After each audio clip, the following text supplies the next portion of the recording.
बहुत बढ़िया।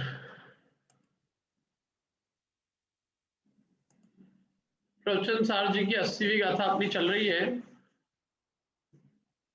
इसमें कोई प्रश्न हो आप लोगों को तो पूछ लीजिए, अन्यथा आगे चलते हैं अपन।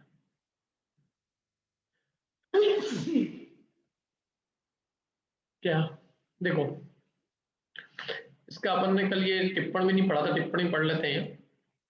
हार को खरीदने वाला मनुष्य हार को खरीदते समय हार, उसकी सफेदी और उसके मोतियों इत्यादियों की परीक्षा करता है, किंतु बाद में सफेदी और मोतियों को हार में ही समाविष्ट करके उनका लक्ष्य छोड़कर वह मात्र हार को ही जानता है। यदि ऐसा न करे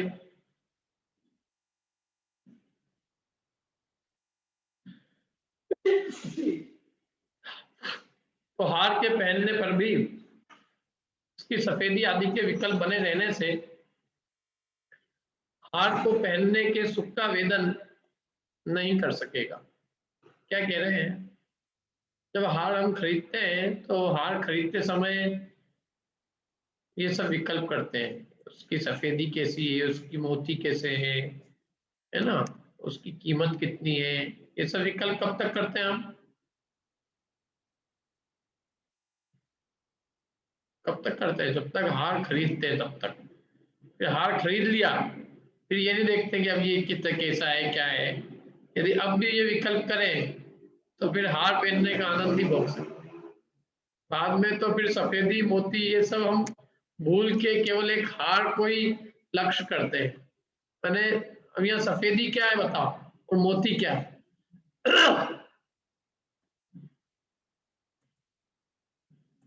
जैसे द्रव्य है, हार द्रव्य है, तो सफेदी और मोती उसके क्या है?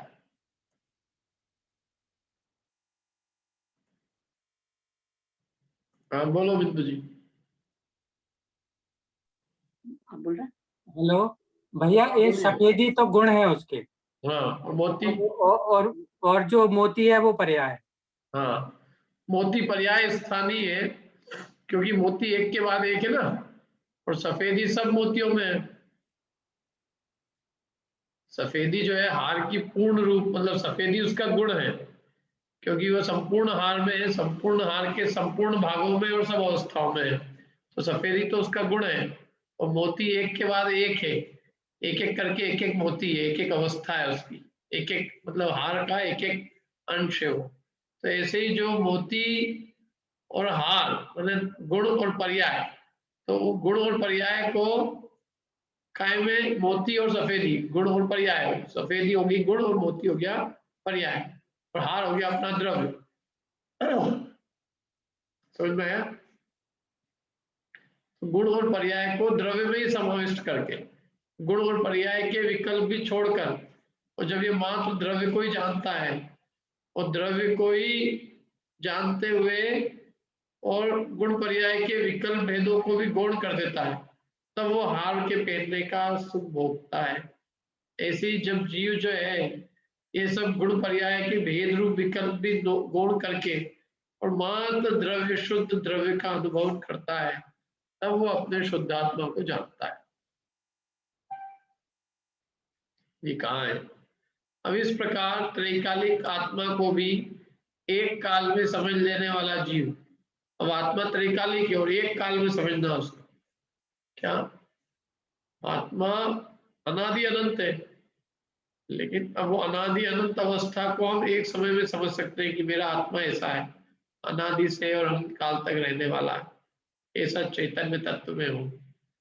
अनादि अनंत आत्मा को, त्रैकालिक आत्मा को एक काल में समझ लेने वाला जीव, जैसे मोतियों को झूलते हुए हार में अंतर्गत माना जाता है, उसी प्रकार जैसे मोती है ना पर्याय रूप है, तो उसी प्रकार चिद विवर्त माने पर्याय, चैतन्य के विवर्त, विवर्त माने चैतन्य की अवस्था है, चैतन्य का विवर्तन, उसको चैतन्य में ही संक्षेपण करके माने पर्यायों को द्रव्य में अंतर्गत करके, और विशेषण विशेषता की वासना का अंतर्धान होने से, तो ये विशेषण विशेषता क्या हो गई है, गुण और द्रव्य, विशेषण है गुण और विशेष है द्रव्य, विशेषण गुण है और विशेष वो द्रव्य है। तो इसकी भी जो वासना है, माने गुण गुणी का जो भेद है उसको भी अंतर्धान करके, उसको भी अंतर्धान माने उसको भी नष्ट करके, उसके भी विकल्प वो भी गौण करके, या अंतर्धान का अदृश्य किया है, अदृश्य करके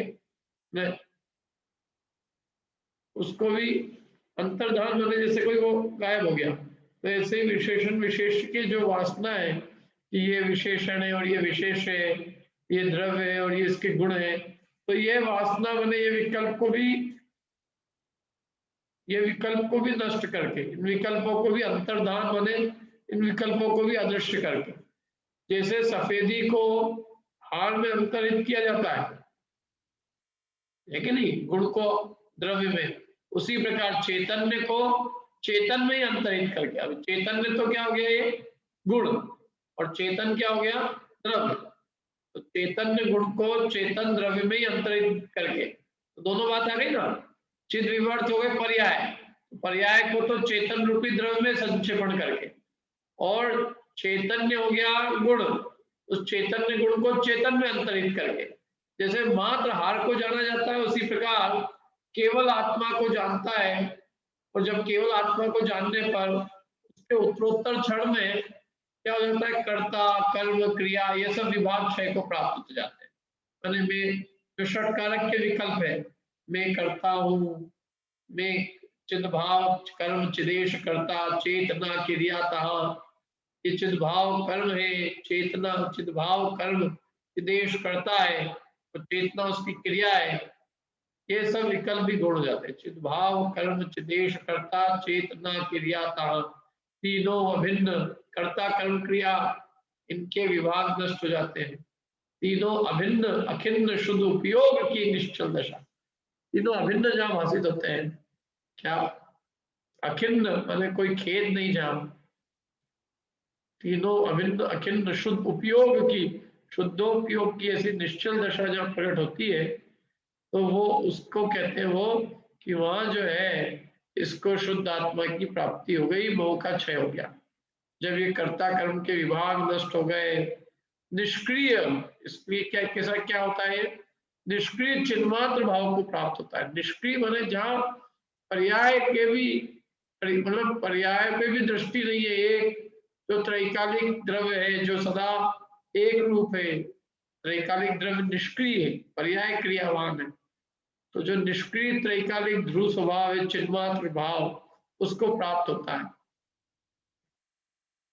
और उसको प्राप्त जीव के क्या होता है फिर मोहांधकार प्रलय को प्राप्त हो जाता है, मोहांधकार नष्ट हो जाता है, इसकी भांति मणि की भांति, जैसे मणि की भांति, जैसे मणि का निर्मल प्रकाश अकंप रूप से प्रवर्तमान है, मणि का प्रकाश हवा से कंपित नहीं होता, ऐसे ये जीव चिन्मात्र भाव को प्राप्त करते हुए मोहांधकार से फिर अपनी शुद्ध परिणति को छोड़ता, मतलब मोह से प्रभावित नहीं होता, उसका जो चैतन्य प्रकाश है चिन्मात्र को प्राप्त ये जीव, वो फिर किसी भी प्रकार से हिलता नहीं है, अकंप रूप से वर्तता है, और इसलिए फिर मोह का अंधकार कैसे रहेगा, फिर मोहांधकार तो तब तक था जब तक इस जीव ने अपने शुद्धात्मा को प्राप्त नहीं किया था, जब शुद्धात्मा को प्राप्त कर लिया तो अब उस मोहांधकार का कोई आश्रय नहीं रहा, और बिना आश्रय के वो खुद ही क्या हो गया, प्रलय प्राप्त हो गया, मतलब नष्ट हो गया, और यदि ऐसा है वो कहते हैं तो मैंने मोह की सेना को जीतने का उपाय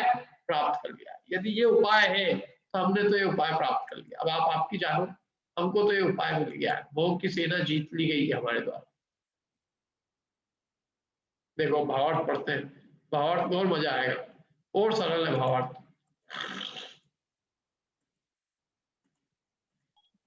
सर मेरा एक प्रश्न है कि जैसे इसमें जो है ना, जो जानती अरंता अरंता, तो अरंत भगवान पे कम फोकस होके द्रव्य गुण पर्याय का इतना वर्णन कैसे, मतलब तो समझ में नहीं आती चीज। क्यों अनंत भगवान पे फोकस किया ना पहले, बाद में किया द्रव्य गुण पर्याय, पहले तो अनंत भगवान पे फोकस किया कि देखो अनंत का स्वरूप अंतिम, अनंत का स्वरूप कैसा है, अनंत का स्वरूप, तो अनंत का स्वरूप जो है वो शुद्ध आत्मद्रव्य को बताने के लिए प्रतिबिंब के समान है, शुद्धात्म स्वरूप है ना, और फिर द्रव्य गुण पर्याय का भी स्वरूप बता के और फिर बताया उन्होंने। तो उन्होंने ऊपर पहले लिया ना कि अंतिम ताव को प्राप्त सोने की भांति भगवान का अनंत का स्वरूप है। मतलब देखो इतनी देर से बात ही किसकी कर रहे हैं अपन, अतीन्द्रिय ज्ञान की बात कर रहे हैं, भगवान की तो बात कर ही रहे हैं अपन। द्रव्य गुण पर्याय तो इस गाथा में आए हैं, इसके पहले द्रव्य गुण पर्याय शब्द ही कहाँ है बताओ। हाँ नहीं, बट जब अपन ने जैसे मैंने गाथा सुनी थी ना पहले, तो मुझे लगा था इसमें कुछ और ही वर्णन होगा, मतलब कि अनंत भगवान ऐसे ऐसे फिर ऐसे जान लो तो अपन हो जाएगा, मतलब मैंने देखो पूर्वी अनंत भगवान की चर्चा अपन ये 79 गाथा तक करके आए हैं। ये जो अतीन्द्रिय ज्ञान और अतीन्द्रिय सुख की जो चर्चा है ना, वो अनंत की चर्चा है। वो अनंत भगवान का ही ज्ञान और सुख का वर्णन किया है अपन ने, इसलिए वो चर्चा तो अपन कर ही आए हैं। अब तो उनको द्रव्य गुण पर्याय से जानने की बात है, तो द्रव्य गुण पर्याय का स्वरूप क्या बताया, और फिर द्रव्य गुण पर्याय के स्वरूप को जानकर अपने को जाने, उस पर भी कितना बल दिया हमने कि वो तो ठीक है, वो उनको जाना है, उनको जान के वो साधन है अपने को अपनी आत्मा जानने के लिए। जानना तो अपने को अपनी आत्मा है, अपनी आत्मा जानने से मोह क्षय होगा, उनको जानने से नहीं होगा। हाँ ठीक है, क्योंकि हम अपने को जाने, मोह अपना है ना, उनको हमने जान लिया कि वे महान है, तो उससे क्या होगा, हम उनको जान के अपनी शुद्ध आत्मा को जाने और अपने को देह से पृथक अनुभव है, तो अपना मोह क्षय होगा। और अपन उनको जान के भी यदि अपने आप को देह सहित ही अनुभव करें, तो देह से भिन्न अपनी चैतन्य ज्योति को न देखे, अपना मोह नष्ट नहीं होगा। थोड़ा सा प्रैक्टिकल इस गाथा का है जैसे प्रैक्टिकल, मतलब कि भगवान के दर्शन कैसे करें उनको देखे, मतलब थोड़ा सा इस टाइप से कुछ। हाँ, द्रव्य गुण पर्याय से देखे, वो इधर लेके आ गए वो एक्चुअल में, वो क्या भगवान पे तो ठीक है, वो फोकस इधर लेके आए क्योंकि वो द्रव्य गुण पर्याय पे ध्यान नहीं ना लोगों का। देखो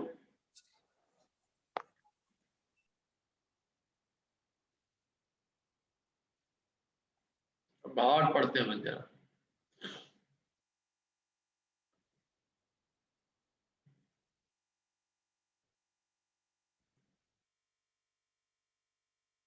अरे कीर्ति जी आज आप बहुत दिनों बाद आए, पढ़िए। ये बहुत इम्पोर्टेंट गाथा है मैंने। हाँ पर कल आए नहीं आप। नहीं, मैं अभी घर आई हुई हूँ ग्वालियर, तो फिर ऐसे हो गया। अब अच्छा। आज से शुरू करूंगी नया। हाँ ग्वालियर की ठंडी दिख भी रही है। हाँ, अरहंत भगवान और अपना आत्मा निश्चय से समान है। अरहंत भगवान मोह राग द्वेष रहित होने से उनका स्वरूप अत्यंत स्पष्ट है। हाँ इसीलिए देखो है ना, मतलब आराम से अनंत भगवान और अपना आत्मा निश्चय से कैसा है, समान है, कोई अंतर नहीं है निश्चय से। अनंत भगवान का स्वरूप अत्यंत स्पष्ट है, और इनका स्पष्ट होने से हम अपने स्वरूप को भी स्पष्ट जान सकते हैं। पढ़िए अनंत भगवान। अरहंत भगवान मोह राग द्वेष रहित होने से उनका स्वरूप अत्यंत स्पष्ट है। इसीलिए यदि जीव द्रव्य गुण पर्याय रूप से उस अरहंत भगवान के स्वरूप को मन के द्वारा प्रथम समझ ले, तो यह जो आत्मा का एक रूप कथनचित सदृश त्रिकालिक प्रवाह है, सो द्रव्य है। उसका जो एक रूप रहने वाला चैतन्य रूप विशेषण है, सो गुण है। और उस प्रवाह में जो क्षण व्यतिरेक है, सो पर्याय है। इस प्रकार अपना आत्मा भी द्रव्य गुण पर्याय रूप से मन के द्वारा ज्ञान में आता है।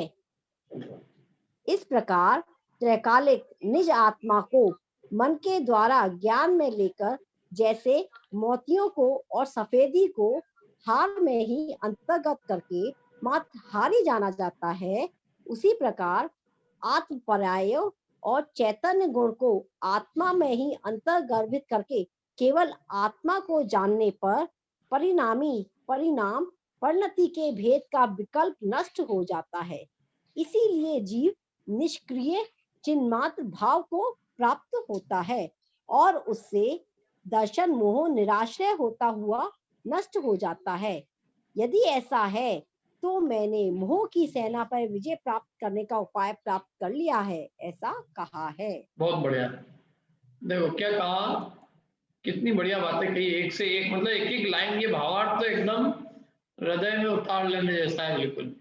भगवान अनंत का स्वरूप अत्यंत स्पष्ट है। क्यों? क्योंकि उनके स्वरूप में कुछ भी मलिनता बाकी नहीं, वो राग द्वेष चले गए। तो जो शुद्धात्मा का स्वरूप है वो उनका स्वरूप है। शुद्ध स्वरूप देखना है तो अनंत को देख लो।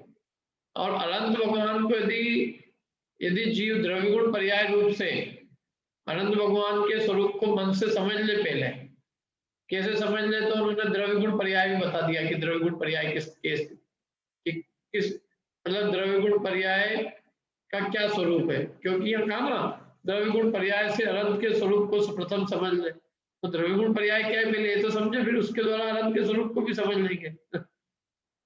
द्रव्य क्या है वो कितनी अच्छी परिभाषा दी।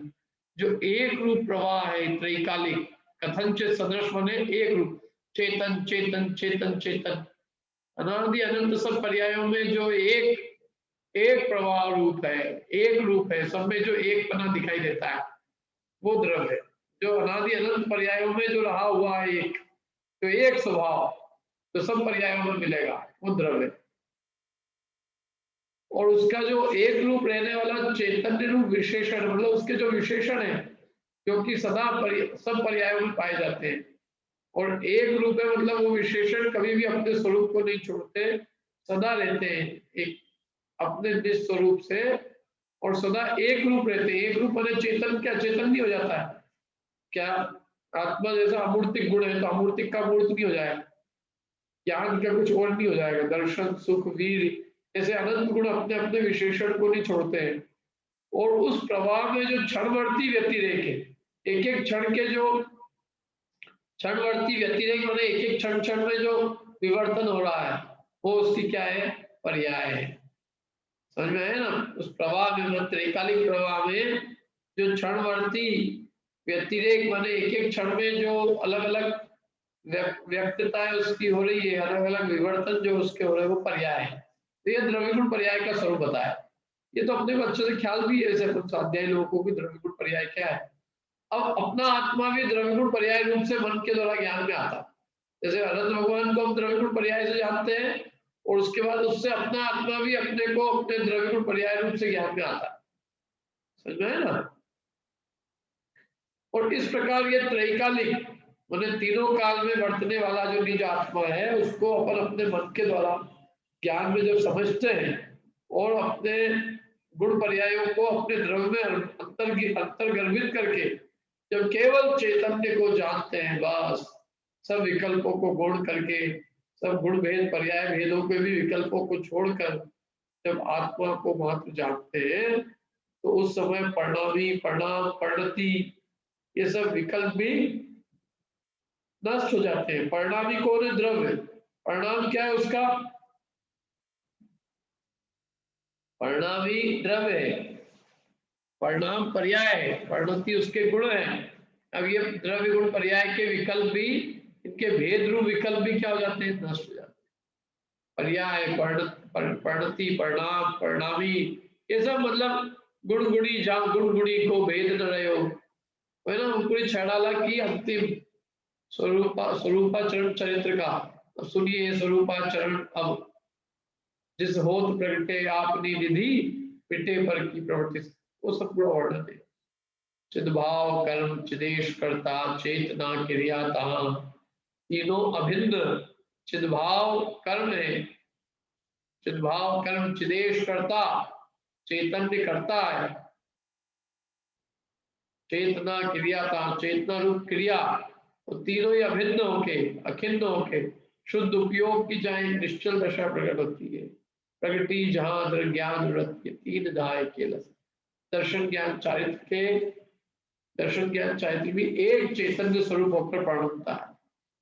तो ऐसे में क्या होता है कि जीव को अपनी शुद्ध चैतन्य की अनुभूति होती है। निर्विकल्प गुण भेद और पर्याय भेद के मिटने पर शुद्धात्मानुभूति होती है।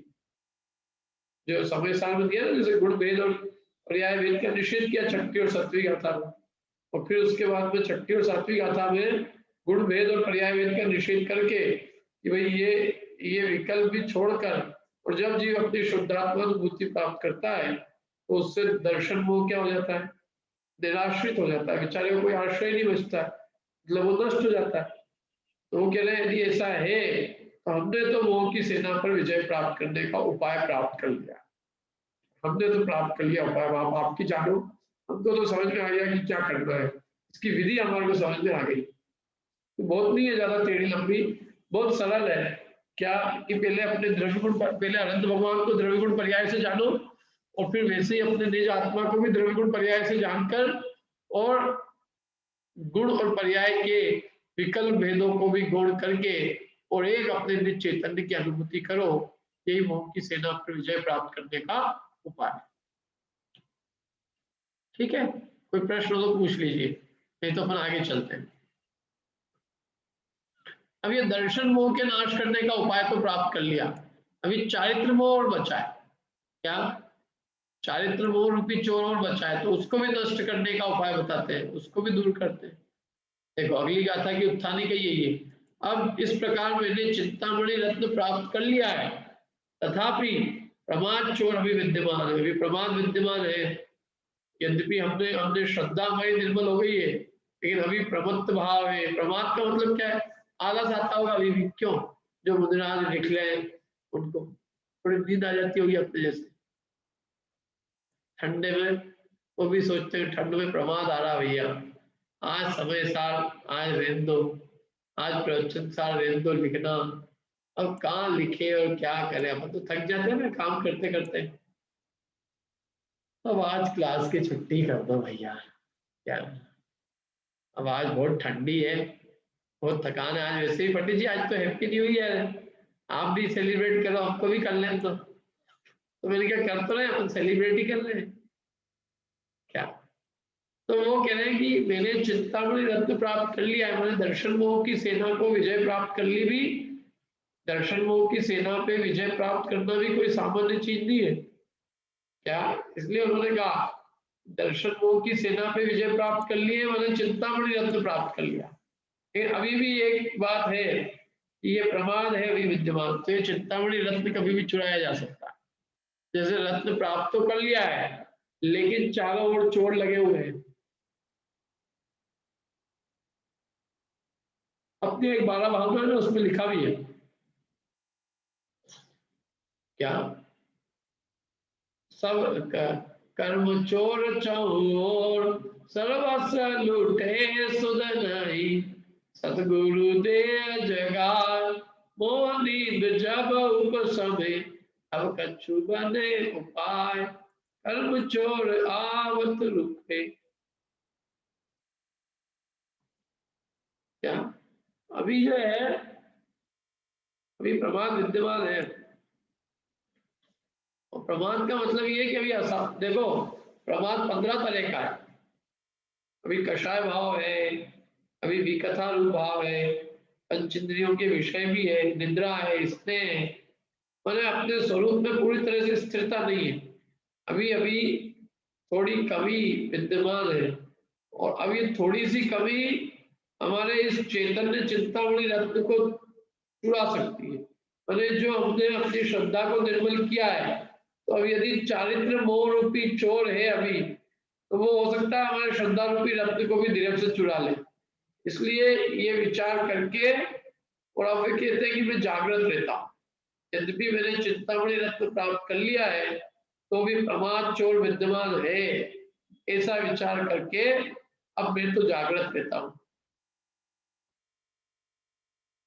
पर जो निधि मैंने प्राप्त की है, तो वो निधि पुनः चुरा नहीं ले, उसको चारित्र मोह रूपी चोर चुरा नहीं ले, प्रमाद चोर चुरा नहीं ले।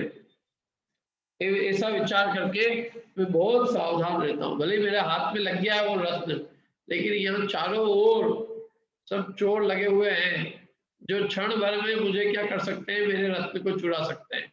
इसलिए अब जो है बहुत, वो कहते हैं कि मैं सावधान रहता हूँ, ऐसा विचार करके वो जागृत रहता है। देखो पढ़ते हैं हमारा क्या था।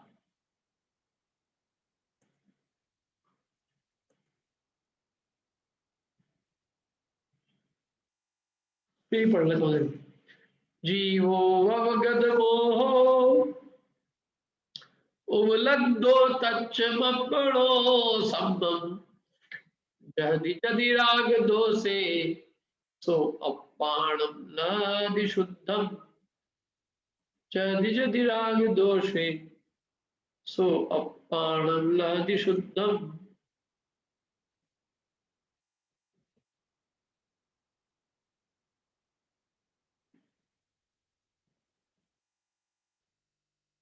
देखो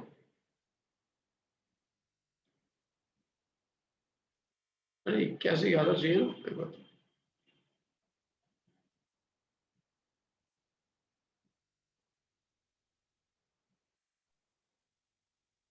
जो जीव व्यपगत मोह निज आत्मोपलब्धि करे, वे छोड़ दे यदि राग रुष, शुद्धात्म उपलब्धि करे। देखो क्या कितनी बढ़िया। जो जीव व्यपगत मोह माने दर्शन मोह से तो रहित हो गए और निज आत्मा की उपलब्धि कर ली उनने, और वे यदि अब राग द्वेष को ही छोड़ दे तो शुद्धात्मा की उपलब्धि करके माने परिपूर्ण शुद्धात्मा रूप हो जाए। समझ में आता है? देखो ये क्या है, दर्शन मोह चारित्र मोह। ममता जी दर्शन मोह चारित्र मोह भेद मालूम है?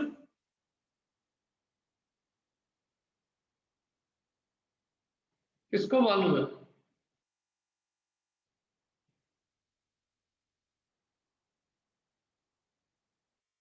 दो जनों के हाथ खड़े हुए हैं, और कोई?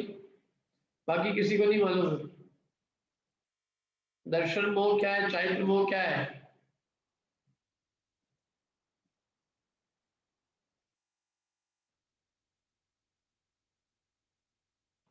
हाँ 5 जनों के हाथ खड़े हुए हैं, 6।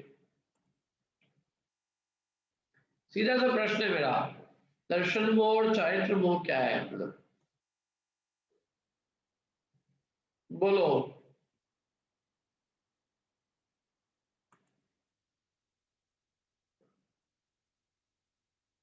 अभिषेक बोलो। जो आत्मा के दर्शन गुण का घात करता है वो दर्शन मोह नहीं कर्म, और जो आत्मा के चारित्र गुण का घात करता है वो चारित्र मोह नहीं कर्म। दर्शन गुण क्या है यहाँ पे? दर्शन माने देखना? नहीं नहीं, श्रद्धान। हाँ बराबर। जो श्रद्धा की विपरीतता में कारण है वो दर्शन मोह नहीं है, और जो चारित्र की विपरीतता में कारण है वो चारित्र मोहनी कारण। बराबर। दर्शन मोहनी श्रद्धा की विपरीतता में हेतु है, और चारित्र मोहनी राग द्वेष का कारण है। दर्शन मोह से मोह उत्पन्न होता है, चारित्र मोह से राग द्वेष होते हैं। बहुत बढ़िया। देखो पढ़ते हैं अपने इसको जरा इधर। जीवो भवगत मोह माने जी जो भवगत मोह, भवगत माने चला गया है, मोह मोह जिसका चला गया है। उलब्धो तच्चम अपनो संबंध, उपलब्ध कर लिया है अपनो अपने आत्मा को, संबंध माने सब भली प्रकार से, तत्व तत्वपरे रूप से अपने आत्मा को उपलब्ध कर लिया है। तो जदि जदि राग दो से यदि वो राग द्वेष को छोड़ता है सो अपाणम लादि शुद्धम, तो वो अपने शुद्ध आत्मा को प्राप्त करता है। कितना बढ़िया लिखा है। वो जो जीव ने मोह को तो छोड़ दिया है और अपने स्वरूप को अच्छे से प्राप्त किया है, अब यदि वो राग द्वेष को भी छोड़ दे तो शुद्ध आत्मा को प्राप्त कर लेगा। देखो यहाँ कितना स्पष्ट शब्द का कितना अच्छा प्रयोग किया है। जीवो भवगत मोह मतलब मोह शब्द दिया दर्शन मोह के लिए, और चारित्र मोह के लिए क्या शब्द दिए? राग द्वेष। तो यदि दर्शन मोह तो छोड़ दिया है और अब राग द्वेष छोड़ दे मैंने चारित्र मोह भी छोड़ दे तो शुद्धात्मा को प्राप्त हो जाए, मैंने परिपूर्ण शुद्ध स्वरूप हो जाए, अनंत बन जाएगा। यदि दर्शन मोह छोड़ दिया और चारित्र मोह भी छोड़ देगा तो क्या बनेगा? अनंत बन जाएगा। अभी दर्शन मोह छोड़ने से सम्यक दृष्टि हुआ है, लेकिन अभी उसने राग द्वेष का नाश नहीं किया तो अभी वो अनंत नहीं बना है, अभी चारित्र की कमजोरी विद्यमान। और यदि वो अपने पुरुषार्थ को आगे बढ़ाकर राग द्वेष को भी क्षय कर देता है तो वो शुद्धात्मा को प्राप्त करके मैंने अनंत बन जाता है। तो पिछली गाथा में दर्शन मोह के नाश की उपाय बताया और इस गाथा में अब चारित्र मोह के नाश का उपाय बता रहे। समझ में आएगा क्या है ये?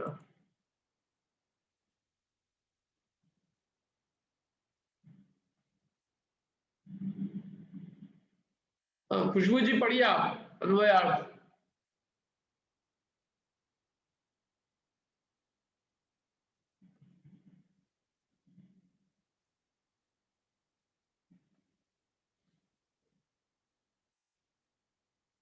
नेहा जी आप पढ़ दीजिए। जी भैया जी मैं पढ़ूं? हाँ। अन्वयार्थ, जिसने मोह को दूर किया है और आत्मा के सम्यक तत्व को प्राप्त किया है, ऐसा जीव यदि राग द्वेष को छोड़ता है तो वह शुद्ध आत्मा को प्राप्त करता है। हाँ, जिसने मोह को दूर किया है और आत्मा के सम्यक तत्व को माने सच्चे स्वरूप को प्राप्त किया है, माने जिसने दर्शन मोह को नष्ट करके अपने आत्मा के सच्चे स्वरूप को प्राप्त किया है, उपलब्ध किया है, सच्चे स्वरूप को समझा है, श्रद्धा की है, ऐसा जीव अब यदि राग द्वेष को भी छोड़ता है तो वह शुद्ध आत्मा को प्राप्त करता है। लेकिन नहीं, मोह तो छोड़ दिया और अब राग द्वेष को भी छोड़ दे तो वो क्या होगा, तो वो फिर जो है शुद्धात्म स्वरूप रूप होकर माने अनंत बन जाएगा वो, और अनंत बन के केवल ज्ञान प्राप्त कर लेगा, काल में मुक्त हो जाएगा, शुद्धात्म स्वरूप रूप हो जाएगा, पूर्ण शुद्ध स्वरूप हो जाएगा। ठीक है, देखो इस प्रकार जिस उपाय का स्वरूप वर्णन किया है, अरे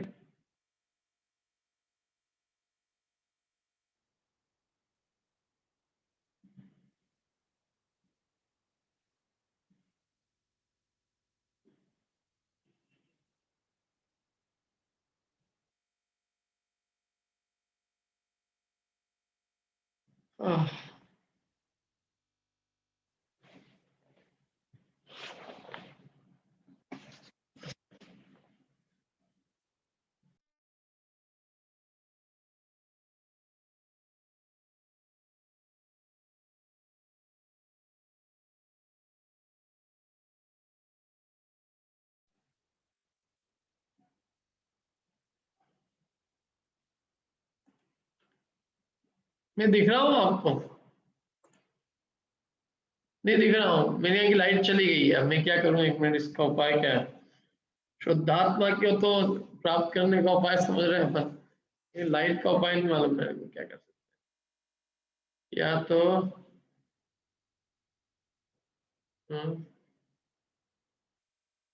तो भी काम नहीं चलेगा, नहीं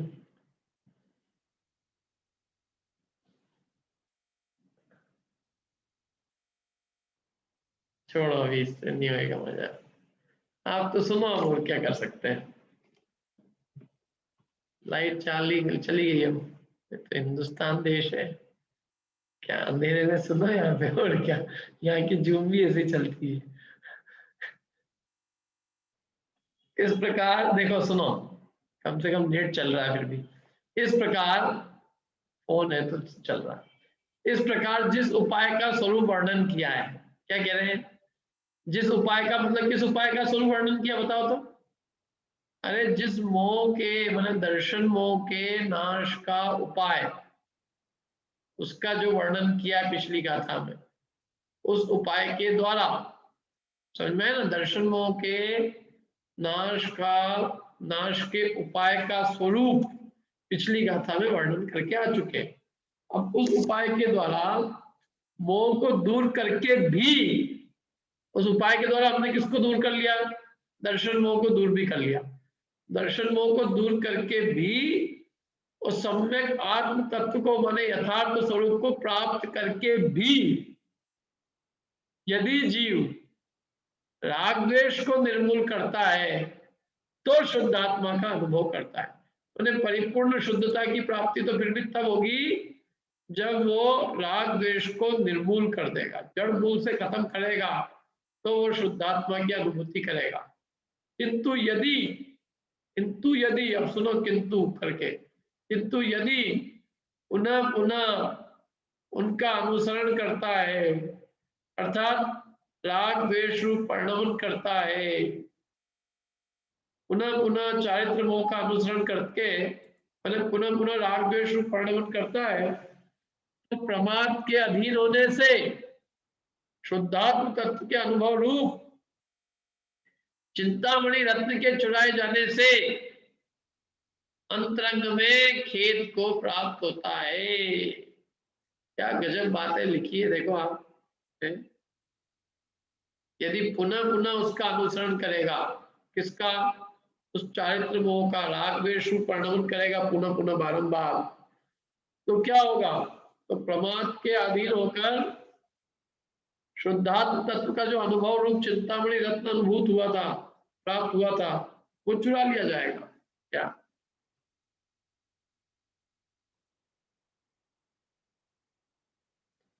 और अंतरंग में अत्यंत खेद को प्राप्त करेगा। समझ में आया? मतलब प्रमाद के अधीन जो जीव है ना, प्रमाद के अधीन वो जीव क्या होगा? देखो, उसने प्रमाद किया, स्वरूप की असावधानी की, तो शुद्धात्म तत्व का अनुभव उससे वंचित हो जाएगा। शुद्धात्म तत्व का अनुभव वो चुरा लिया जाएगा। चिंतामणि रत्न की उपमा दी है, चिंतामणि रत्न है वो, शुद्धात्मा का अनुभव चिंतामणि रत्न है, और शुद्धात्मा के अनुभव रूपी चिंतामणि रत्न के चुराए जाने से अंतरंग में महाखेदित होगा, दुखी होगा। करे क्या? देखो, अपने को कोई रत्न मिला हो और अपन अपने प्रमाद से उसको खो दे, तो अपने को बाद में दुख होगा ना कि हमारे पास इतनी अच्छी चीज आई थी लेकिन हमने उसकी व्यवस्थित उसको संभाल के नहीं रख, उसकी कीमत नहीं जानी, उसका स्वरूप, उसका हमने बहुमान नहीं किया, उसकी सुरक्षा नहीं की, तो हमारी कमी से या हमारी असावधानी से वो चीज अब हमसे क्या हुआ? चली गई है। ऐसे ही जब ये जीव प्रमाद के अधीन होकर अपनी अनुभूति को खो बैठता है और पुनः राग द्वेष संक्लेश और दुख को अनुभवता है, तब इसको लगता है कि अरे मैंने क्या शांति को खो दिया, मैंने अपनी असावधानी से, अपनी कमजोरी से अपनी शांति को खो बैठा हूं, अपने शुद्धात्म तत्व के अनुभव को खो बैठा। क्या होता है, हम धर्म करते हैं ना कभी, वो धर्म करते करते हम बड़े शांत रहते, प्रसन्न चित्त रहते, लेकिन कोई ऐसा आकुलता का काम हाथ में ले लेते हैं तो अपने को अनुभूत होता है कि नहीं होता है कि हमने अपनी शांति जो है खो दी, हमने अपनी निराकुलता खो दी, हम कहाँ उलझ गए एक चक्कर में। और खेद भी होता है, वो खेद होता है और फिर वो उसको पुनः अपनी शांति को प्राप्त करने का उद्यम करता है। क्या? क्योंकि क्या है, देखो, चीजें अच्छी प्राप्त हो जाती पर उसको बनाए रखना, टिकाए रखने के लिए भी पुरुषार्थ चाहिए, वीर चाहिए। ये तो ये जीव आलसी है, ये तो अनादिकाल से राग द्वेष रूप परिणमन करता है, राग द्वेष रूप परिणमन करके, और यहाँ तक कि अरे अच्छे अच्छे सम्यक दृष्टि जीव चारित्र मोह के उदय में पुनः मिथ्यात्व के अंदर आकर और अर्धपुद्गल परावर्तन काल तक संसार में रुल लेते हैं। इसलिए वो सावधान कर रहे हैं कि भले ही तेरे को ये अनुभूति हो भी गई हो तो भी इसको सहेज के और इसकी बहुत सावधानी करना, इसको प्रमाद के वश होकर ऐसे ही मत खो देना, फिर खो देगा तो ये रत्न पुनः मिलना मुश्किल है। क्या? इसलिए मुझे राग द्वेष को दूर करने के लिए क्या करना चाहिए? अत्यंत जागृत रहना चाहिए, एकदम सोना नहीं चाहिए, सो मत यहाँ चोरन को डर है, सो मत बटोई, वो था ना। तो ऐसी हे जीव, अब तू प्रमाद मत कर, आलस मत कर, अन्यथा तेरी जो अनंत काल में जो तूने निधि प्राप्त की है वो निधि चुरा जाएगी और फिर तू भव में भिखारी बन जाएगा, नरक निगोद पर्याय को प्राप्त करेगा। इसलिए अब तू प्रमाद मत कर, अब तू अपने पूरे पुरुषार्थ को जागृत करके और इस राग द्वेष को संपूर्णतया नष्ट कर दे। क्या? इस राग द्वेष को दूर करने के लिए तेरे को अत्यंत जागृत रहना चाहिए, तेरी चेतना पूरी तरह से जो है प्रकार मतलब पूरी तरह से जागृत रहकर और इस राग द्वेष को नष्ट करने के लिए उद्यमी होना चाहिए। देखो भावार्थ पढ़ते हैं, पढ़िए ज्ञानेश जी भावार्थ।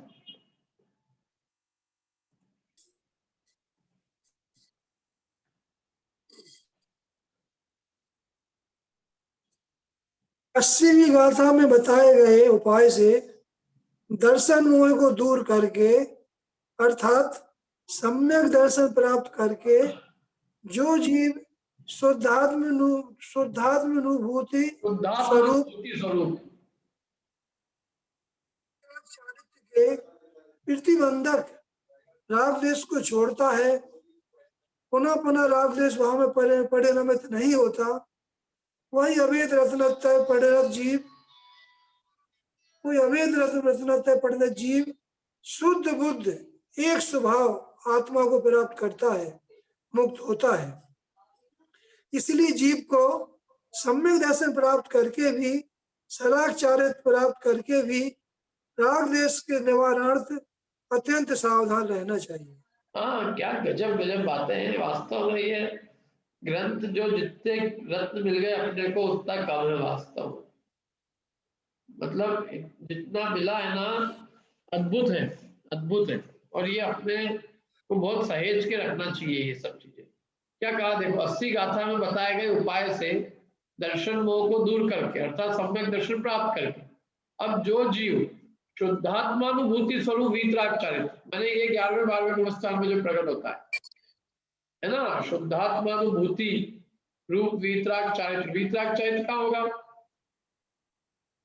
12वें गुणस्थान में परिपूर्णता होती है। बाकी यूं देखो तो सराग चारित्र 6ठे गुणस्थान तक, 7वें से बढ़ता हुआ वीतराग चारित्र है, और पूर्णता उसकी का होती है 12वें में 8।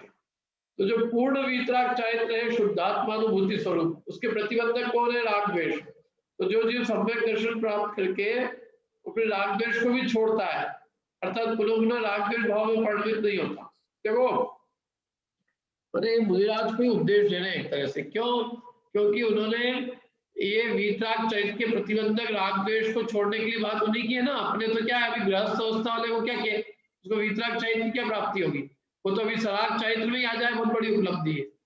क्या वो तो अभी 6ठे गुणस्थान को भी प्राप्त कर ले, गृहस्थ सराग चरित्र अवस्था को भी, तो भी वो बहुत बड़ा मतलब उद्यम है। 5, अरे अभी वो 1 कषाय का भाव हुआ, 2 का भाव कर ले, 3 का कर ले, इसलिए वो तो यहाँ एक्चुअल में पूरी तरह से मुक्ति का उपाय तो मुनिराज के लिए ही है। गृहस्थ के तो दर्शनों का भी नाश हो तो उपलब्धि। मुनिराज को उपदेश है अपने शिष्यों को, गुणाचार्य देव के सामने कौन है? गृहस्थ बैठे कि मुनिराज बैठे? कौन बैठे?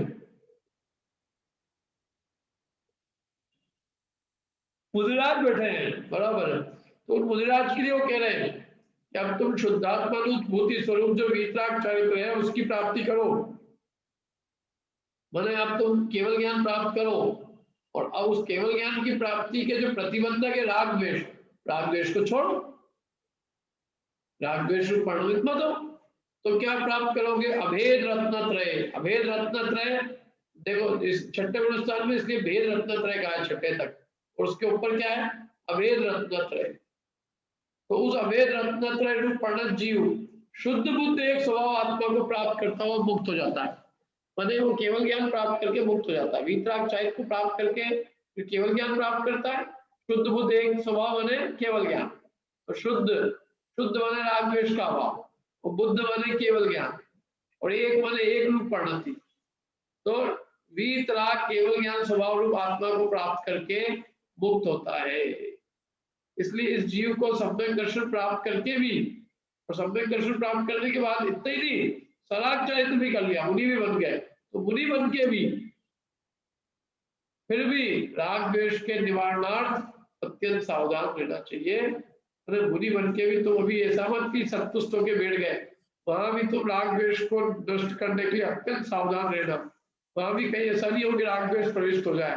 मुनि बनने से पूरी उपलब्धि नहीं हो गई है, मुनि बन गए हैं तो पूरी समय सावधानी रखना, कहीं इस मुनि अवस्था में भी राग द्वेष का कण भी ना आ जाए। क्या वो राग द्वेष पुनः उत्पन्न न हो जाए? क्या समझ में है ना? वो राग द्वेष अपने अंदर उत्पन्न ना हो, और राग द्वेष रूप प्रमाद वो अपने अंदर अंश मात्र भी ना आए, और अपनी वीतराग शुद्धात्मानुभूति स्वरूप परिणति को कैसे प्राप्त करे, उसकी वृद्धि कैसे करे, इसके लिए वे मुनिराज को उपदेश दे रहे हैं कि तुमको अत्यंत सावधान रहना चाहिए। इस राग द्वेष को भी नष्ट करने के लिए अब तुम्हें बहुत सावधानी पूर्वक उद्यम करना चाहिए। ऐसे नहीं संतुष्ट होकर नहीं बैठना चाहिए। अब दर्शन मोह का नाश किया, अब चाहिए मोह का भी नाश करो, संसार का नाश करके केवल ज्ञान प्राप्त करो, मोक्ष प्राप्त करो। अब रुको मत, रुकने की बात नहीं है, क्या संतुष्ट होने के लिए लगातार निरंतर उद्यम करते हुए दर्शन मोह सहित अब चारित्र मोह का भी नाश करके प्राप्त करो। अरे उतावली होती है, उतावली, जैसे बछड़े को गाय का दूध पीने की उतावली होती है, ऐसे जिस जीव को अपने स्वरूप का बोध होता है उसको स्वरूप को पूर्ण रूप से प्राप्त करने की उतावली होती है। कोई आराम से नहीं बैठता, कर रहे हैं धर्म, कर क्या रहे हैं, अरे वो तो कहता है मेरे को तत्काल चाहिए, केवल ज्ञान अभी चाहिए, अभी जितनी जल्दी, मैं तो अभी मुक्त होना चाहता हूँ। तत्पर अत्यंत श्रेणी उच्च चढ़ाओ में तत्पर अंत सुपाओ, श्रेणी उच्च श्रेणी चढ़ने के लिए तत्पर है और अंत करने के लिए, संसार का अंत करने के लिए तत्पर है वो।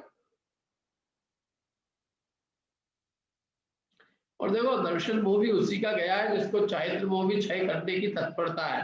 जो ये कहते हैं ना, हाँ अभी तो दर्शन मोह ही, अपने दर्शन मोह नाश करने की बात करो, चारित्र मोह तो अपन कर लेंगे, क्या कर लेंगे, अरे मोह मात्र को दूर करने की बात जो करेगा तो उसका दर्शन मोह दूर होगा। अब अपन तो चारित्र मोह को रख के क्या दर्शन मोह नष्ट हो, श्रद्धा दूर अच्छी हो जाए, बाकी हमारे घर गृहस्थी के सारे राग द्वेष चलते रहे, वो श्रद्धा ठीक करनी पड़नी चाहिए अपने को, तो मोक्ष मार्ग हो जाएगा, सम्यक दर्शन प्राप्त करना अपने को, ज्यादा नहीं, चारित्र तो हो जाएगा, अपने आप आ जाएगा। हम तो बस सम्यक दर्शन प्राप्त करने में लगे। भाई साहब, जिसको परिपूर्णता का लक्ष्य नहीं है उसको सम्यक दर्शन भी नहीं होगा। लक्ष्य तो पूर्ण शुद्धात्म स्वरूप को प्राप्त करने का होना चाहिए। अरे ऐसी आधी अधूरी बात कैसे करे जी, मेरे तो ये समझ में नहीं आता है। जो जीव अपने निज स्वरूप को पहचानता है वो कैसे कहे कि मैं हम जिस स्वरूप में कुछ कमी लेने देना चाहता हूँ, वो तो अपने आप अपने पूर्ण स्वरूप को प्राप्त करने के लिए सतत जागृत रहेगा ना। क्या थोड़ा बहुत भी कमी क्यों, कमी का एक लिए करें, कोई चीज की प्राप्त हो जाए अपने को, अपना कोई राइट हो है तो अपन छोड़ेंगे किसी पे कुछ भी, अपन कहेंगे नहीं हमें पूर्ण वस्तु प्राप्त करनी, हमें तो पूर्ण स्वाधीनता, पूर्ण स्वतंत्रता, पूर्ण सुख चाहिए। अल्प पतली धार न भाई वन में मधुवन में, पतली धार नहीं चाहिए हमको, मोटी मोटी धार चाहिए। हमें एक कषाय नहीं, चारों कषाय का अभाव चाहिए। हमें पूर्ण अपने शुद्धात्म, पूर्ण मतलब अपने आत्मा का पूर्ण स्वरूप प्राप्त करना, पूर्णता प्राप्त करनी है, मधुरापन इतना भी नहीं चाहिए, अब राग द्वेष इतना भी नहीं चाहिए। तो वो जीव वास्तव में दर्शन मोह से मुक्त होता है। जो जीव ये सोचे अभी तो दर्शन मोह से मुक्त हुए, अभी चाहे मोह अभी रहने दो, तो ऐसे जीव के दर्शन मोह का भी नाश हुआ नहीं हुआ कुछ नहीं पता। ठीक है, कोई प्रश्न हो तो पूछ लीजिए आप।